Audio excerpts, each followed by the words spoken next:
अचानक राति 12टार मोर कौन है तो जानवाई चाहूले ब्लॉग टी देखूँ। तो हेलो हाय सांग मैंने मुझे गैलन जुली आसीगली आ छोट मिनी ब्लॉग रे।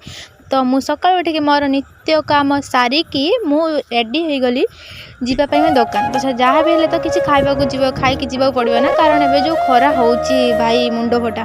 तो मुझे सब पखाड़ खाई जाए, तो पखाड़ आज किसी पखाड़ आइटम किसी भी होई नथला, से बोला तू क्षीर मिक्सचर बिस्कुट टे खाईदे। तो खाईदे कि चलिली दुकान। कौन कहबी ए दिन जो खरा बापरा एत खरार भी मो भिडियो मत करते इच्छा होनी से जहाँ भी हो मु दुकान में पहुँच जाइए। भावुली कि मुझे कष्ट भिडियो करते परिश्रम कर दिने आणुची से तो सत कथा। कि आपण मैंने सब्सक्राइब करना प्लीज सब्सक्राइब कर दिंतु ना।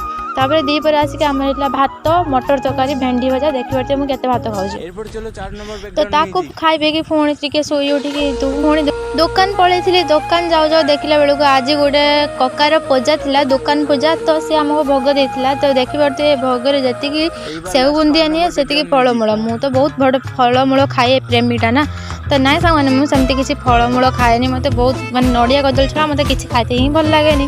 तो तापर देखिए आसी घर पाखर खाली राति घरे पहुँच जाइए। मोर हालत एमती ही खराब हो गला। राति सारा राति 12टार उठिक बसिली देखिए छींक फिंक निश्वास नहीं पारे। रोचे जय जगन्नाथ। वीडियो भल लगे सब्सक्राइब करें।